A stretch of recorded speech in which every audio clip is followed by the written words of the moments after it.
Hello दोस्तों, नमस्कार। मेरा नाम ध्रुव है और मैं आपका स्वागत करता हूँ अपने चैनल अपनी सेविंग्स बाय ध्रुव में। इस चैनल में हम बैंकिंग, फाइनेंशियल सर्विसेज और अपने सेविंग इंस्ट्रूमेंट्स के बारे में बात करते रहेंगे।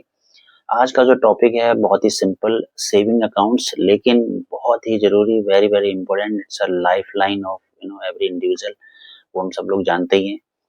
तो हम 3-4 चीज़ें आज समझेंगे कि सेविंग अकाउंट्स एक तो कहाँ-कहाँ खोल सकते हैं और इसको कौन-कौन खोल सकता है, इसमें हमें इंटरेस्ट कितना मिलता है, इंटरेस्ट में टैक्स कितना लगता है, और लास्ट में हम ये समझेंगे कि इसको यूज़ करते समय हमें क्या-क्या सावधानी बरतनी है। बिकॉज़ आज की डेट में ना यूपीआई और जो डिजिटल फ्रॉड्स ये सब हो रहा है, तो कुछ चीज़ों का हमें ध्यान रखना है। आजकल अकाउंट्स में फ्रीज़ और लीन भी बहुत लग रहे हैं। तो मैं यहाँ पर ये डिस्कस करूँगा कि हमें क्या-क्या चीज़ें अवॉइड करनी है और कैसे इसको यूज़ करना है सो दैट हमारा अकाउंट स्मूथली चलता रहे। तो स्टार्ट करते हैं कि सेविंग अकाउंट्स जो है हम कहाँ और कैसे खोल सकते हैं। तो इसको ऐसे स्टार्ट करते हैं कि किसी भी कंट्री की एक सेंट्रल बैंक होती है जो कि बैंकिंग इंडस्ट्री को रेगुलेट करती है। इंडिया की जो सेंट्रल बैंक है, रिजर्व बैंक ऑफ इंडिया है, उसके अंडर में सारी बैंकें आती हैं। मतलब वो रिजर्व बैंक, आरबीआई, उन सभी बैंकों को रेगुलेट करती है। तो एक ऑप्शन हमारे पास होता है पेमेंट बैंक्स का। पेमेंट बैंक्स बेसिकली आपको एक डिजिटल प्लेटफॉर्म प्रोवाइड कराती हैं सेविंग अकाउंट्स ओपन करने का। इसमें सारे नॉर्मल ट्रांज़ैक्शन आप कर सकते हैं, एनईएफटी, आरटीजीएस, डेबिट कार्ड भी मिलेगा। बट इसमें लिमिटेशन होती है, 2 लाख तक का ही आप डिपॉज़िट रख सकते हैं। 2 लाख तक की ट्रांज़ैक्शन कर सकते हैं और इसमें कोई लोन, क्रेडिट कार्ड ये सब फैसिलिटी इसमें नहीं होती। दूसरा ऑप्शन हमारे पास हो गया पोस्ट ऑफिस का। पोस्ट ऑफिस एक गवर्नमेंट बॉडी है, फुल्ली गवर्नमेंट ओन्ड है। इसमें भी सेविंग अकाउंट खुलता है, आपको चेक बुक मिलता है और नॉर्मल ट्रांज़ैक्शन जैसे आप नॉर्मल बैंकिंग में करते हैं, वो सब वहाँ कर सकते हैं। इन्वेस्टमेंट्स, पीपीएफ, एनपीएस ये सब आप वहाँ कर सकते हैं।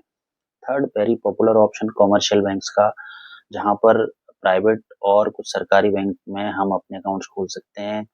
काफ़ी सारी बैंकें अवेलेबल हैं, बहुत सारी नई बैंकें भी आ रही हैं, तो हम अपनी सुविधा के हिसाब से वहाँ अकाउंट खोल सकते हैं। ठीक है, अकाउंट खोलने के लिए केवाईसी, नो योर क्लाइंट के कुछ डॉक्यूमेंट्स चाहिए होते हैं। किसी भी कंट्री का एक टैक्स डॉक्यूमेंट होता है, हमारा टैक्स डॉक्यूमेंट है पैन। इसके अलावा एड्रेस प्रूफ के लिए हम अवेलेबल करा सकते हैं वोटर कार्ड, पासपोर्ट, आधार, इंडिया डीएल भी, तो ये कुछ ऑप्शंस हैं।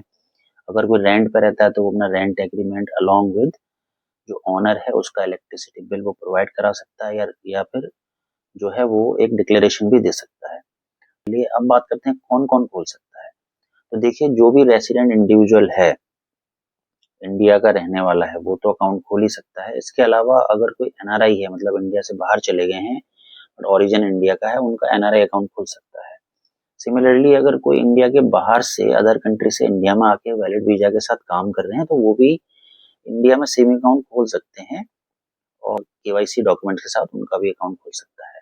हो गया हमारे जो आरडब्ल्यूएज होते हैं, आपका रेसिडेंट वेलफेयर एसोसिएशंस हो गया, सोसाइटीज हो गई, ट्रस्ट हो गए, ये भी सेविंग अकाउंट खोल सकते हैं। तो इनके अंडर में आपके स्कूल, कॉलेज ये सब आते हैं। एक एचयूएफ कुछ लोग बनाते हैं, हिंदू अनडिवाइडेड फैमिली, तो इनका भी सेविंग अकाउंट खुल सकता है। अब हम बात करेंगे, देखिए सेविंग अकाउंट में हमें इंटरेस्ट मिलता है जो कि 2 से 3% जनरली वेरी करता है बैंक टू बैंक। तो देखिए जो इंटरेस्ट रेट है, हम ये समझते हैं कि ये रेपो रेट पे डिपेंड करता है। रेपो रेट आरबीआई डिक्लेयर करती है, तो आजकल जो रेपो रेट है वो 5.25% चलता है। रेपो रेट के बेसिस पे ही आपके लोन्स भी डिसाइड होते हैं, क्या रेट ऊपर नीचे रहेगा, राइट।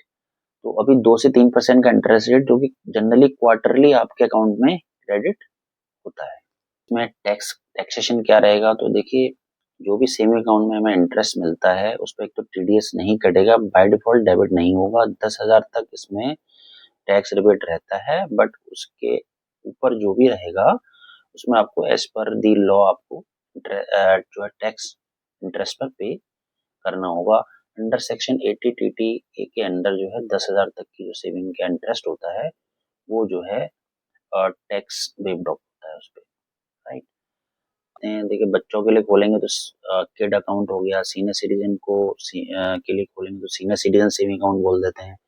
सैलरी क्रेडिट होगी तो उसमें हम उसको सैलरी सेविंग अकाउंट बोल देते हैं। तो ये कुछ इसके टाइप्स हो गए।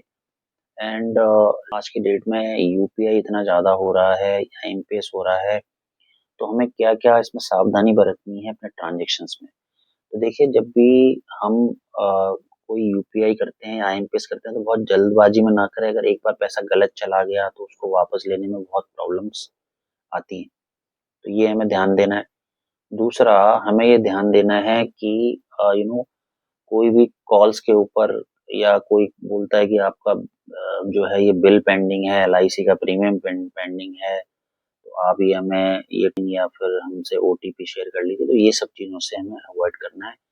जो भी है आप उस पर्टिकुलर ऑफिस में जाके कर सकते हैं या फिर उनकी पर्टिकुलर वेबसाइट में विजिट करके आप पेमेंट कर सकते हैं, बट इस तरह की किसी कॉल के झांसे में ना आए। एंड लास्ट इसमें कुछ चीजें एक ध्यान देने वाली हैं कि कैश डिपॉजिट जो है वो लिमिटेड हो।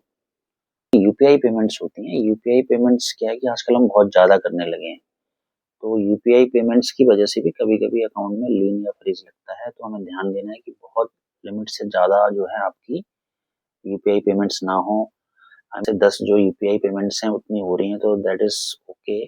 बट 25-25, 30-30 यूपीआई पेमेंट अगर हम रेगुलरली करेंगे तो बैंक उसमें कभी आपसे इंक्वायरी कर सकता है, आपके अकाउंट को फ्रीज लग सकता है, तो आप उसमें जो है अननेसेसरी ट्रबल में आ सकते हो। तो ये कुछ चीज़ों का हमें ध्यान रखना है। सो आई होप ये जानकारी आपके लिए यूज़फुल होगी। अगर आपको ये लगता है यूज़फुल है किसी और के लिए भी तो उनको फॉरवर्ड करिए, इसको लाइक करिए, चैनल को भी पसंद करिए। तो हम फिर मिलेंगे, तब तक के लिए